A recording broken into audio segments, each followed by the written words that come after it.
요한복음 19장 23절에서 27절까지의 말씀 저와 여러분이 번갈아 가면서 읽겠습니다. 병정들이 예수를 십자가에 못 박은 뒤에 그의 옷을 가져다가 네 몫으로 나누어서 한 사람이 한 몫씩 차지하였다. 그리고 속옷은 이음새 없이 위에서 아래까지 통째로 짠 것이므로 그들은 서로 말하기를 이것은 찢지 말고 누가 차지할지 제비를 뽑자 하였다. 이는 그들이 나의 겉옷을 서로 나누어 가지고 나의 속옷을 놓고서는 제비를 뽑았다 하는 성경 말씀이 이루어지게 하려는 것이었다. 그러므로 병정들이 이런 일을 하였다. 그런데 예수의 십자가 곁에는 예수의 어머니와 이모와 글로바의 아내 마리아와 막달라 사람 마리아가 서 있었다. 예수께서는 자기 어머니와 그 곁에 서 있는 사랑하는 제자를 보시고 어머니에게 어머니 이 사람이 어머니의 아들입니다 하고 말씀하시고 같이 읽겠습니다. 그 다음에 제자에게는 자 이분이 내 어머니시다 하고 말씀하셨다. 그때부터 그 제자는 그를 자기 집에 모셨다.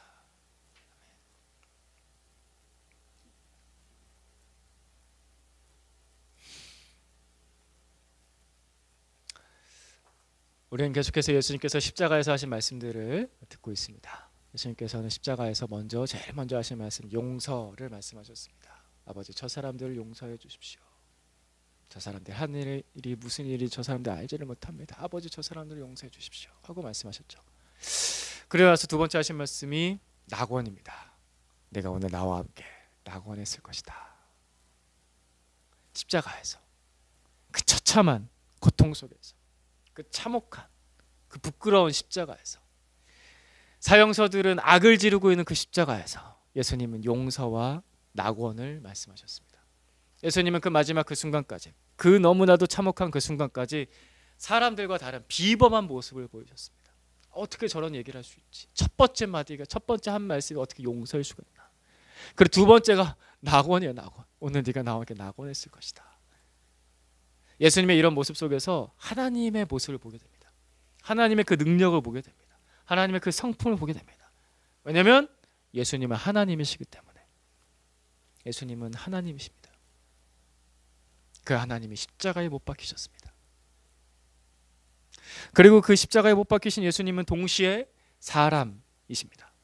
예수님은 완전한 하나님, 완전한 사람입니다. 이것은 우리 기독교 교리 중에 가장 중요한 교리 중 하나입니다. 따라해 볼까요? 예수님은 완전한 하나님, 완전한 사람. 이게 사람의 머리로는 다 이해가 안 돼요. 근데 성경 전체를 봤을 때 이렇게밖에 인정할 수밖에 없어요. 반 하나님 반 인간 이게 아니에요. 50% 반반이 아니라 100% 하나님이시면서 동시에 100% 사람이신 분. 그러니까 인류 역사상 이런 분이 없었거든요. 그러니까 인간의 머리로는 이해가 안 돼요. 그래서 성경 전체를 봤을 때 그냥 정리가 이렇게 돼요. 아, 그분은 완전한 하나님이시고 완전한 사람이시구나. 오늘은 그 인간이신 예수 그리스도의 모습을 좀 보게 될 겁니다. 오늘 말씀 23절하고 24절, 19장 23절, 24절 말씀 번갈아가면서 읽겠습니다. 병정들이 예수를 십자가에 못 박은 뒤에 그의 옷을 가져다가 네 몫으로 나누어서 한 사람이 한 몫씩 차지하였다. 그리고 속옷은 이음새 없이 위에서 아래까지 통째로 짠 것이므로 그들은 서로 말하기를 이것은 찢지 말고 누가 차지할지 제비를 뽑자 하였다.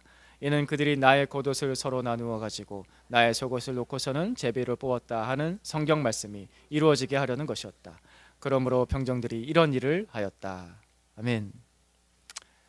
그 십자가형을 받을 때에는 그 최악의 사형 형벌을 받을 때에는 죄수의 옷을 다 벗겼습니다. 속옷도 입히지 않았습니다. 싹 발가벗겨서 십자가에 못 박아 죽였습니다.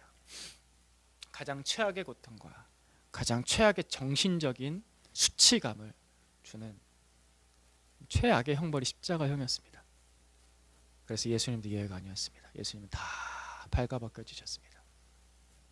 로마 군인들이 겉옷도 벗기고 속옷도 벗기고 그때 당시에 옷감도 귀했기 때문에 서로 나누어 가지고 제비 뽑아서 좋은 거는 제비 뽑아서 한 사람이 가지자 그랬습니다.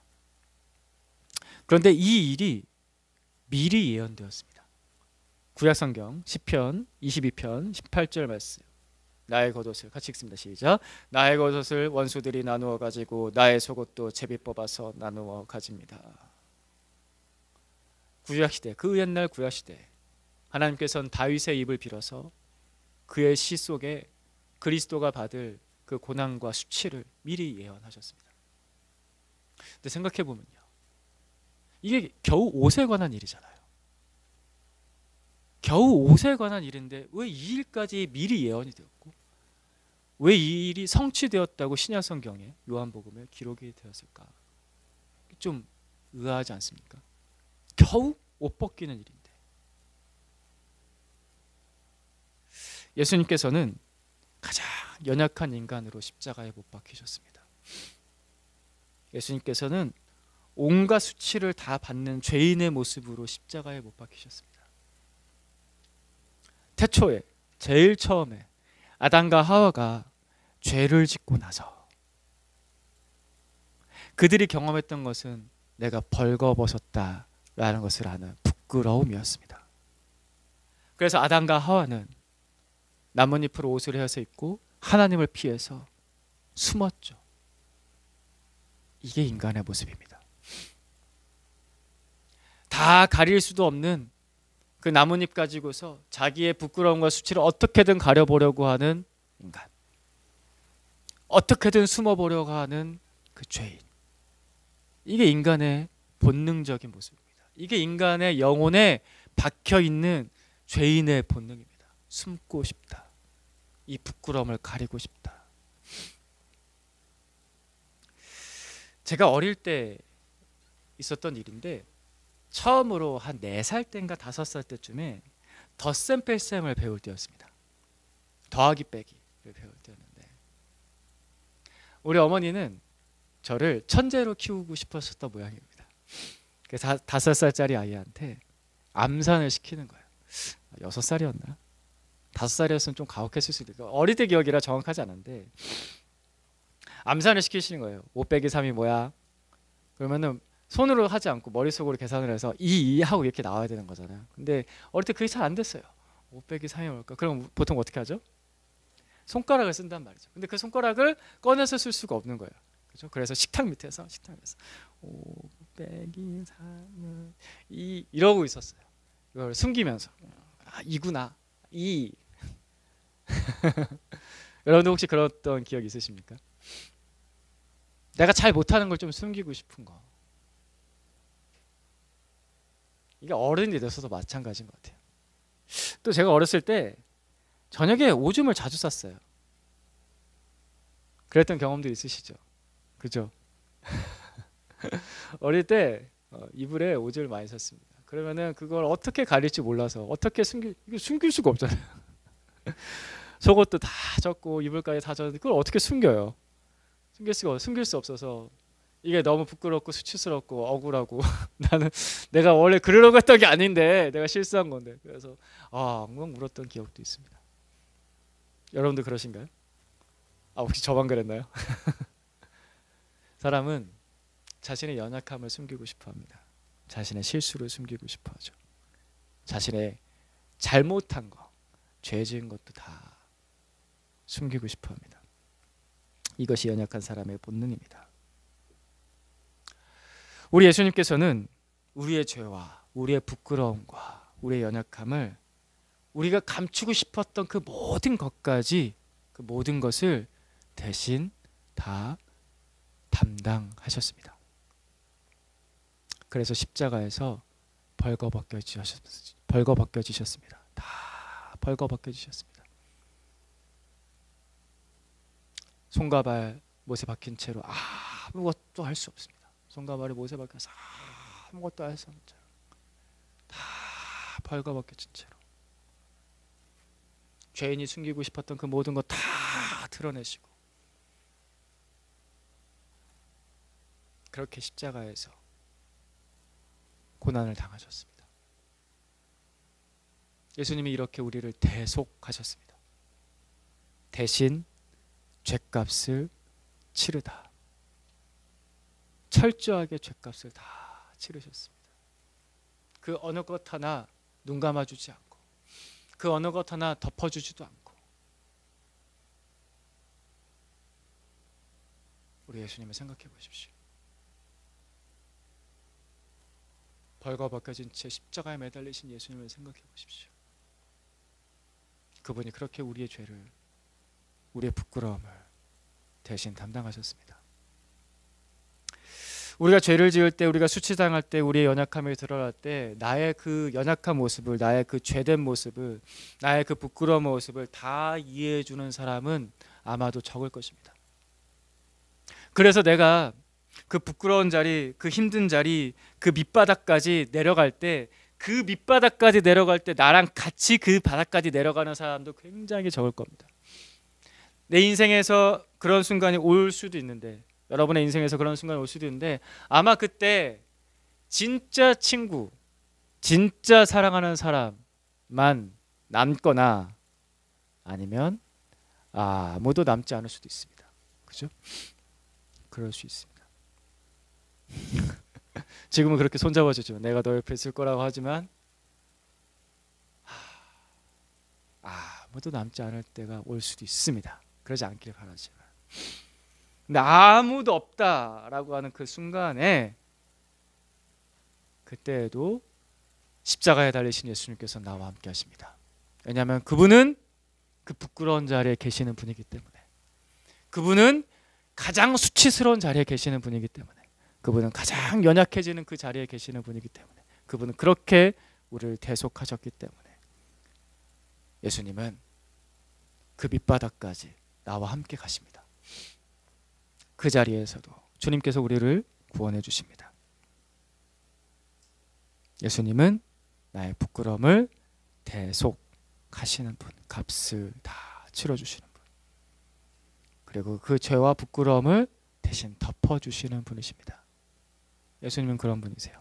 그러니 여러분들이 혹시 인생에 힘든 순간이 오시거든, 인생에서 부끄럽고 수치스럽고 사실 내가 잘못한 거에 잘못한 건데 어디에 숨을지 모르겠는 그런 순간이 오시거든, 십자가 예수님을 기억하십시오. 벌거벗겨지신 예수님을 기억하십시오. 그 예수님을 붙드십시오. 예수님께서는 그 자리에도 여러분과 함께 계실 겁니다. 저는 그렇게 믿습니다. 내가 가장 부끄러울 때 예수님은 날 버리지 않을 겁니다. 오늘 말씀은 계속해서 인간적인 예수님을 기록하고 있습니다. 이어서 25절, 26절, 27절 말씀 번갈아 가면서 또 읽겠습니다. 그런데 예수의 십자가 곁엔 예수의 어머니와 이모와 글로바의 아내 마리아와 막달라 사람 마리아가 서 있었다. 예수께서는 자기 어머니와 그 곁에 서 있는 사랑하는 제자를 보시고 어머니에게 어머니, 이 사람이 어머니의 아들입니다 하고 말씀하시고, 같이 읽겠습니다. 그 다음에 제자에게는 자, 이분이 내 어머니시다 하고 말씀하셨다. 그때부터 그 제자는 그를 자기 집으로 모셨다. 먼저 이 말씀은 예수님의 실패를 보여줍니다. 3년 6개월 동안 애써서 양육한, 훈련시킨 그 제자들 중에서, 그 12명 중에서 남은 사람 딱 한 명, 사랑하시는 제자. 이 사람은 좀 이따 제가 설명드리겠습니다. 이 사람 딱 한 명 남았습니다.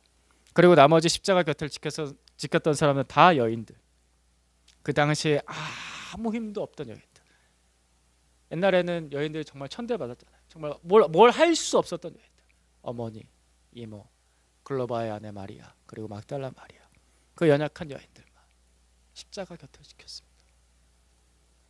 예수님께서 그렇게 화려하게 수많은 군중들을 이끌고 다니시면서 사역할 때 있었던 사람은 다 어디 가고, 그 사람들은 둘째로 친다 하더라도 12제자 중에 11명 그 다 어디 가고, 한 명,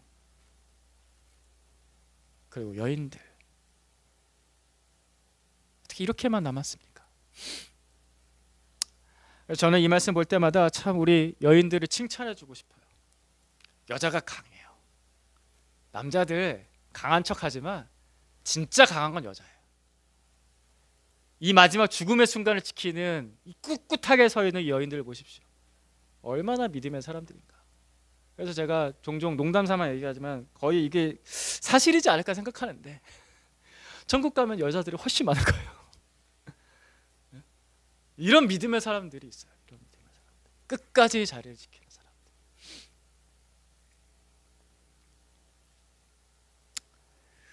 이건 그냥 옆으로 비껴나가서 잠깐 얘기한 거고요. 우리가 인생 살다 보면은 내가 실패자가 된 것 같을 때가 있습니다. 나만 뒤처진 것 같을 때가 있을 수 있습니다. 이러다가 나만 돈도 못 벌고 성공도 못 하고 뒤처지는 거 아닌가? 이러다가 나만 내가 이렇게 일하다 보면 공부 이렇게 나만 뒤떨어지는 거 아닌가? 그래서 나 나중에 잘못되면 어떡하지? 나만 실패자인 것 같고 나만 뒤처진 것 같을 때가 있을 수 있습니다.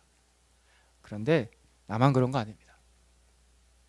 나만 그런 거 아니라는 거가 뭐 다른 사람들도 그렇다 그런 게 아니라 우리 예수님도 인간적으로 보면 실패자였습니다.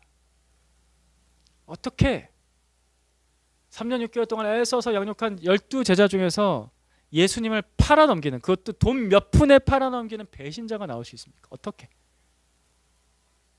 이걸 양육을 제대로 했다고 할 수 있을까? 훈련을 제대로 했다고 할 수 있을까?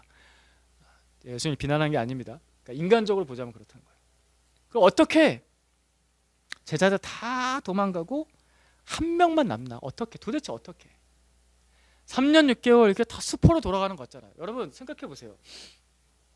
여러분이 만약에 고등학교 3학년이에요. 고등학교 3학년 돼서 3학년 때 수능을 봤어요. 수능을 좀 망쳤네요. 그래서 내가 다시 또 열심히 해가지고 다시 또 수능을 볼 거야. 그래서 재수를 했어요. 재수를 했는데 또 망쳤네요. 다 떨어졌어요. 한 번만 더 해보자. 아직 나는 젊으니까. 삼수를 했네요. 삼수를 해가지고 했는데 내가 원하는 데가 또 못 들어갔어요. 그 3년 너무 억울할 것 같지 않으세요? 너무 허망하지 않겠어요? 3년. 3년. 12달을 3번을 받고 3년. 거기에 예수님 3년 6개월이었거든요. 3년 6개월 결코 짧은 시간 아니거든요. 그죠? 남자들, 저는 군대 2년 갔다 왔는데 2년 짧지 않거든요. 2년 갔다 오면 아저씨 되잖아요. 젊었던 총각이 2년 만에 아저씨가 된다고요? 3년 결코 짧지 않습니다. 3년 동안 회사 입사 시험을 열심히 준비하는데 회사 다 떨어지는 거예요. 얼마나 허망할까요? 이게 뭔가? 내 인생 완전 실패자네? 그런 생각 들지 않겠습니까? 예수님께서 3년 6개월 동안 그 12제자를 양육하시고 훈련시키셨을 때 한 명 남았을 때 억울하지 않았을까요? 허망하지 않으셨을까요? 물론 예수님께서는 그 십자가에서 그 제자들을 원망하지 않으셨습니다. 단 한마디도 원망하지 않으셨습니다. 하지만 인간적으로 볼 때는 이건 분명 실패입니다. 성경은 이것을 지우지 않았습니다. 무려 4개의 복음서에, 마태복음, 마가복음, 누가복음, 요한복음 4개의 복음서에 꼼꼼하게 그 처절한 실패를 기록해 놓았습니다. 그래서 예수님께서는 실패를 잘 아십니다. 인간의 실패를 너무나 잘 아십니다. 인간의 그 배신당함을, 예수님은 그 배신당함을 뼈저리게 겪으셨죠. 그 배신당함을 너무나 잘 아십니다. 그리고 그 외로움을 너무나 잘 아세요. 그 십자가에 매달리신 예수 그리스도는 그 적막한 외로움을, 어떻게 이럴 수 있지 하는 그 외로움을 너무나 잘 아십니다. 그 뼈아픈 마음을 너무나 잘 아십니다. 그래서 예수님께서는 우리의 배신당함과 우리의 실패를, 우리의 외로움을, 우리의 아픔을 이해하십니다. 예수님은 그래서 실패한 사람과 함께 하십니다. 여러분들 표정 보니까 나는 그렇게 연약하지 않고 실패하지 않았는데 라는 표정들이 있어서 두고 보자고 얘기하면 안 되겠죠? 예수님은 연약한 자와 함께 하시고 예수님은 실패한 자와 함께 하십니다. 그 구렁텅이 속에 함께 하십니다. 그 기가 막힐 웅덩이 속에 예수님께서 함께 하십니다. 그래서 그 실패의 자리가, 그 웅덩이 속이 오히려 은혜의 자리가 될 수가 있습니다. 그리스도인은, 예수 믿는 사람은 이런 모순적인 은혜를 경험하는 사람들입니다. 그래서 그리스도인은, 예수를 잘 믿는 사람들은 고난을 통과할 힘이 있는 것입니다. 예수님께서는 실패한 자와 함께 하시는데 어떤 자와 함께 하셨는가? 십자가에 못 박히실 때 다 도망쳤던 그 제자들을 또 찾아가셨어요. 배응망덕한데, 제자들이 굉장히 배응망덕한데, 근데 제자들 입장에서 굉장히 이기적으로 생각한다면은 제자들도 실패한 사람들이거든요. 그죠? 믿음에서 실패한 사람들이에요. 그래서 예수님께서는 그 실패한 제자들을 찾아가셨잖아요. 요한복음 21장 5절 6절 말씀. 5절 먼저 읽어주시겠습니까? 그때 시작. 그때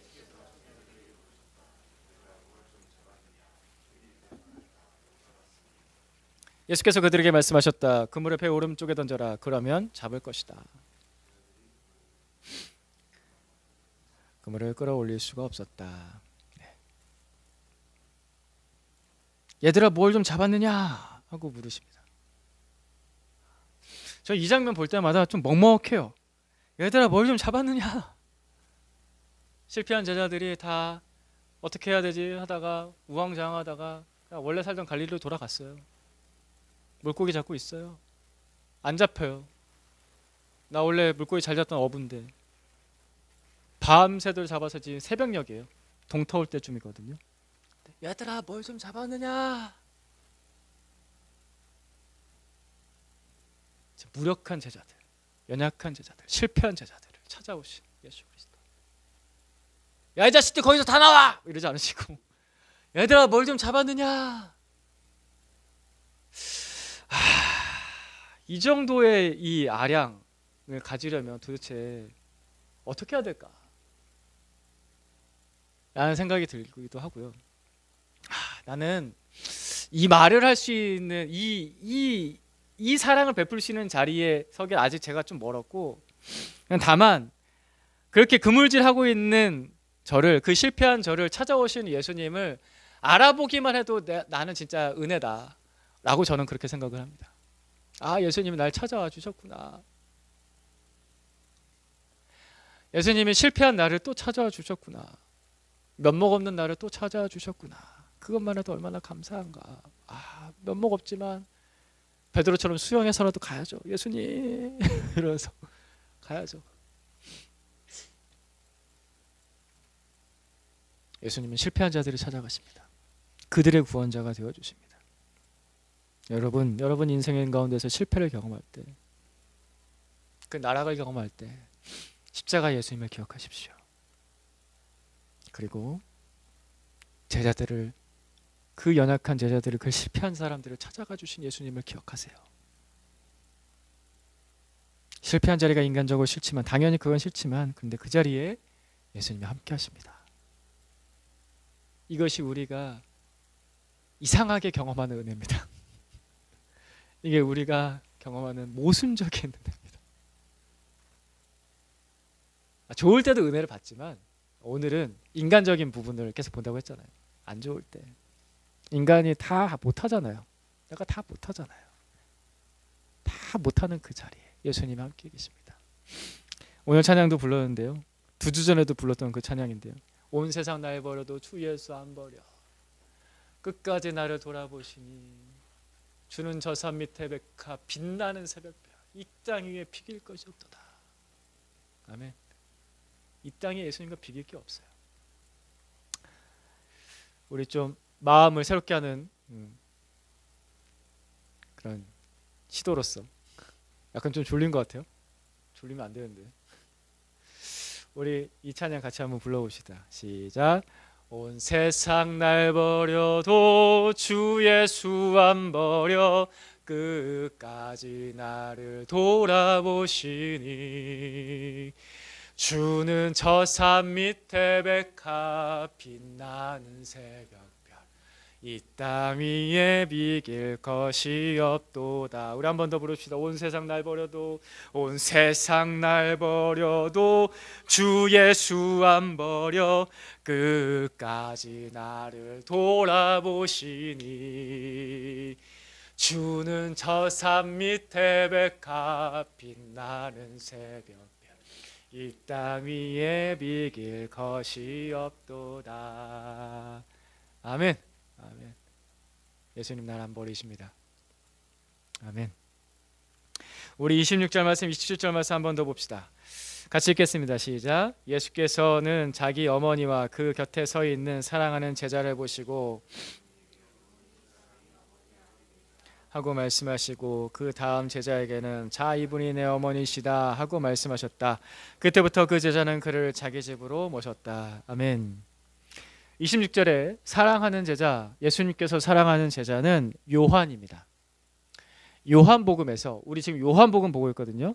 요한복음에서 요한은 자기 자신을 가리키는 말로 예수님께서 사랑하시는 제자라고 자주 표현을 했습니다. 주께서 사랑하시는 제자라고. 주께서 사랑하시는 제자. 요한은 예수님 바로 옆자리에 앉아서 식사를 하던 사람입니다. 그러니까 식사할 때 보통 자리가 조금 정해져 있는 분위기가 있잖아요. 그 중에서 요한이 뺏기지 않고 앉는 자리가 예수님 바로 옆자리였습니다. 예수님 가장 가까이에서. 요한은 예수님의 사랑을 많이 받았던 사람입니다. 그래서 아주 자신감 있게 얘기하는 거죠. 주께서 사랑하시는 제자라고. 자기 자신을. 굉장히 자존감 높은 사람이에요. 그걸 요한복음은 계속 적어요. 주께서 사랑하시는 자가. 그 12제자 중에서 이 요한 한 사람만 십자가 곁에 남아 있었습니다. 예수님께서는 그 사랑하시는 제자 요한에게 어머니를 부탁하시죠. 이 모습 또한 너무나 인간적입니다. 너무나 인간적인 모습이죠. 예수님은 마리아의 첫 번째 아들이셨습니다. 첫째 아들. 근데 예수님은 그 마리아에게, 그 부모님에게 아들로서의 역할을 충분하게 다하지 못하셨죠. 30살 이후로는. 이스라엘 곳곳을 다니면서 또 이스라엘 근처 나라들을 다니시면서 복음을 전하시고 그 사람들과 시간을 같이 보내시고 특별히 12명의 제자들과 다 떠나버릴 제자들과 3년 6개월 동안 시간을 다 보내시려고 오랫동안 자식 노릇 제대로 못하셨던 분이십니다. 근데 그분이 지금 마지막 순간에 십자가에 매달려 있는 겁니다. 가장 처참한 형벌을 받고 있습니다. 그 어머니 마리아 마음이 어떻겠습니까? 자식을 잃는 어머니의 마음을 말로 표현하기 힘들 겁니다. 저도 생각만 해도 끔찍한 일이거든요. 그 어머니의 마음이 진짜 천갈래 만갈래 찢어지고 탄식 소리도 나오지 않고 입도 벌려지지 않는 그런 고통을 어머니 마리아가 십자가 아래에서 겪고 있습니다.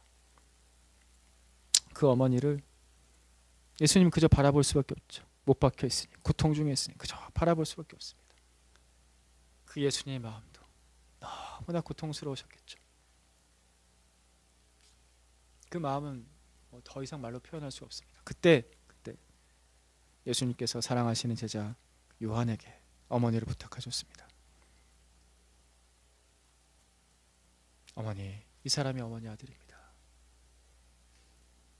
자, 이분이 내 어머니시다.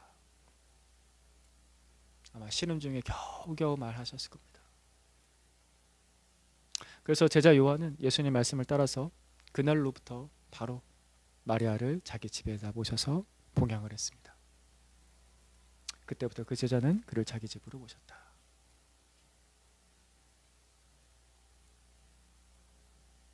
그런데요, 이 마태복음하고 마가복음을 보게 되면요, 예수님의 친동생들이 있었습니다.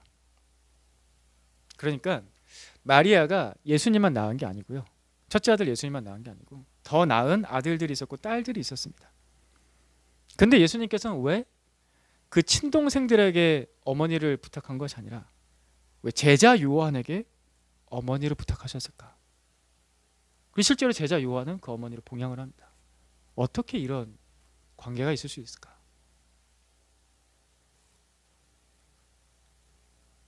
예수님께서 사역을 하시면서 복음을 전하시면서 하셨던 말씀을 보면은 예수님의 그 마음을 알 수가 있습니다. 마태복음 12장 말씀. 마태복음 12장 48절부터 50절까지 말씀. 번갈아가며 읽겠습니다. 제가 48절 읽겠습니다. 그 말을 전해준 사람에게 예수께서 말씀하셨다. 누가 나의 어머니며 누가 나의 형제들이냐. 그리고 손을 내밀어 제자들을 가리키고서 말씀하셨다. 보아라, 나의 어머니와 나의 형제들이다. 같이 읽습니다. 하늘에 계신 내 아버지의 뜻을 따라 사는 사람이 곧 내 형제요 자매요 어머니이다. 아멘. 사람은 가족을 의지합니다. 당연하죠. 그죠? 가족을 의지하시죠? 가족을 사랑하시죠? 예수님도 가족을 의지하셨습니다. 근데 그 가족이 이 땅에서만의 가족이 아니라 영원한 가족, 하나님 아버지, 그 한 분 하나님 아버지를 함께 섬기는 가족, 그 가족을 사랑하시고 그 가족을 의지하셨습니다. 예수님은 이 영적인 가족, 이 영원한 가족을 만들기 위해서 이 땅에 오셨고, 그 영원한 가족을 만들기 위해서 십자가에서 죽으신 겁니다. 그렇다고 해서 예수님께서 육신의 가족, 마리아를 비롯한 아버지를 비롯한 또 동생들을 비롯한 그 사람들은 무시하셨나, 버리셨나, 여기서는 약간 그런 분위기도 있긴 한데 그것은 또 아닙니다. 예수님의 동생들은, 예수님의 친동생들은 십자가 전까지 예수님을 믿지 않았습니다. 그러나 예수님께서 부활하시고 난 다음에 예수님의 친동생들은 그 부활하신 예수님을 보고서 예수님을 그리스도로 믿었습니다. 그래서 나중에 예수님의 친동생 중에 야고보와 유다가 있는데, 야고보와 유다 이 친동생 둘이 교회의 중요한, 초대교회의 중요한 일꾼들이 되고요. 그리고 우리가 가지고 있는 신약 성경 중에 후반부에 있는 야고보서와 유다서는 예수님의 친동생들이 기록에 남긴 서신입니다. 제자 야고보가 아니고 제자 유다가 아니에요. 예수님의 친동생 야고보와 예수님의 친동생 유다가 남긴 신약 성경이 남겨져 있습니다. 예수님께서 원하시는 것은 그들이 나의 혈연 관계든, 그들이 오늘 이 땅에서 처음 만난 사람이든 하나님 아버지 안에서 영원한 가족이 되는 것입니다. 그 영원한 가족이 되는 것을 원하셨고, 그들을 사랑하셨고, 또한 그들에게 부탁하신 거예요. 요한에게 나의 어머니를 부탁한다 라고 말씀하셨고, 또 겟세마네 동산에서도 그러셨잖아요. 내가 고통스러워서 너무 힘들다, 베드로, 야고보, 요한에게 나와 함께 깨어 있어서 기도해 줄 수 있느냐 라고 또 부탁하셨습니다. 그런 영적인 가족, 영원한 가족. 우리가 이 땅에서 만나서 지금 한 교회를 다니고 있습니다. 근데 같은 교회 다니는 사람으로 그냥 잠깐 보다 말 사이가 되지 않길 바랍니다. 우리가 영원한 가족이 되었으면 좋겠습니다. 제가 종종 마음이 두려워지고 연약해지는 것은 이겁니다. 이렇게 주일에만 잠깐 보다가 말 사이면 어떡하지? 라는 그런 두려움이 제 안에 있습니다. 그러지 않길 바랍니다. 우리 영원히 봤으면 좋겠습니다.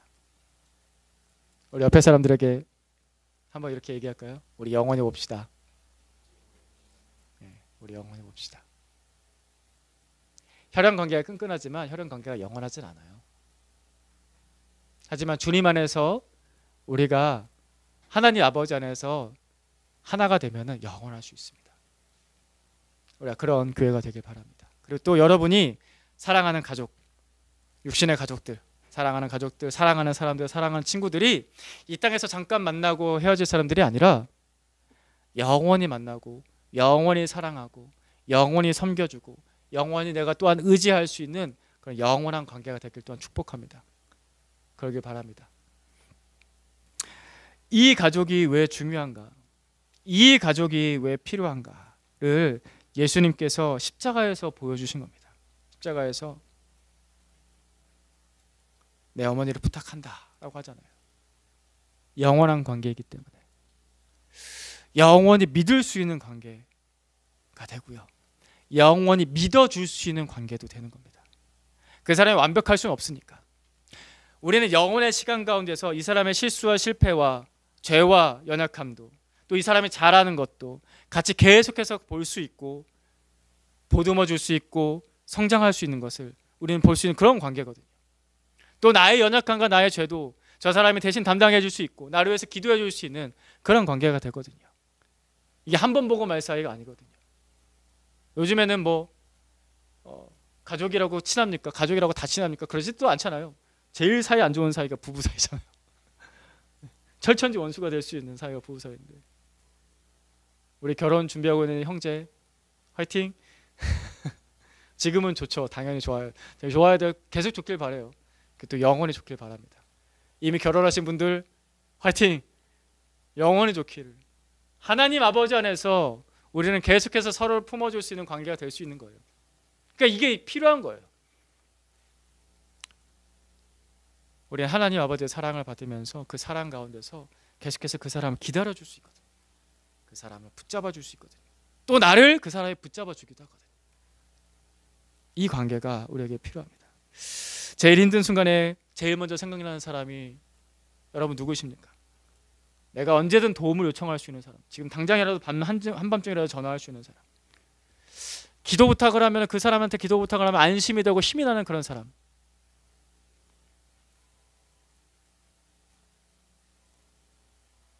우리가 서로에게 그런 관계가 됐으면 좋겠습니다. 아직은 좀 부족하죠. 솔직히 아직은 좀 부족하지만 제가 여러분에게 그런 사람이 되어줘야겠죠. 자, 아직 부족하지만 더 노력하겠습니다. 그리고 우리 서로에게 그런 관계가 되었으면 좋겠습니다. 그런 영적 가족이 되길 바랍니다. 연약할 때 의지할 영적 가족이 필요합니다. 사람은 연약합니다. 누구나 다, 어느 누구나 다 연약합니다. 재벌 회장이라고 강하기만 하겠습니까? 정치인이라고 강하기만 하겠습니까? 사실은 매스컴에 나오는 그런 사람들은 자신의 연약함을 숨기고 있죠. 그걸 누구한테 속 시원하게 털어놓을 사람이 없습니다. 그래서 더 불쌍한 겁니다. 사람은 누구나 다 연약합니다. 근데 우리 예수님을 생각해 보면은 우리 예수님께서는 십자가 못 박혀서 아무것도 할 수 없을 때, 인간적으로 가장 연약할 때 인류의 구원을 이루셨습니다. 그 예수님이 우리의 구원자가 되십니다. 그래서 연약한 자의 자리가 버림받은 자리만은 아닙니다. 왜냐하면 그 자리에 우리 예수님이 계시기 때문에, 우리 예수님이 그 자리에 계시기 때문에, 연약한 자의 구원자가 되어주시기 때문에. 사람이 힘들어도 내 편 한 명만 있으면 살 수 있다고 하잖아요. 그런 말들을 종종 하죠. 내 편 아무도 없어도요, 예수님이 내 편 되십니다. 우리 한 번 더 따라해 봅시다. 예수님이 내 편 되십니다. 그리고 예수님께서는 우리에게 우리의 연약함을 두고서 부탁할 수 있는 영적인 가족, 교회를 주셨습니다. 제가 여러분 편이 되어 줄게요. 주도록 더 노력하겠습니다. 여러분에 대해서 계속해서 기도하겠습니다. 여러분이 필요한 거 있으면은 더 섬겨보도록 하겠습니다. 우리가 서로에게 그런 관계가 되었으면 좋겠습니다. 십자가를 바라보십시오. 예수님의 십자가를 바라보십시오. 그 가장 연약한 자리를 바라보십시오. 그 손가락질 받는 자리를 바라보십시오. 거기 계신 예수님이 우리의 구원자이십니다. 예수님은 연약한 자의 구원자이십니다. 기도하겠습니다. 주님, 우리는 연약합니다. 그것을 드러낼 용기도 없을 만큼 연약합니다. 이것을 받아줄 수 있는 사람 찾기가 쉽지 않습니다. 그래서 외로울 때도 많습니다. 그런데 주님, 우리 주님을 바라보니 주님께서 바로 이 자리에 계셨습니다. 십자가에 못 박히신 예수 그리스도, 연약한 자의 구원자가 되신 예수님 의지합니다. 이제 우리가 예수님 곁에 앉아 나의 모든 속을 다 드러내고 나의 모든 수치와 죄와 부끄러움도 다 드러내고 자유할 수 있기를 원합니다. 이 복음으로 우리를 살려주시옵소서. 예수 그리스도의 이름으로 기도드립니다. 아멘.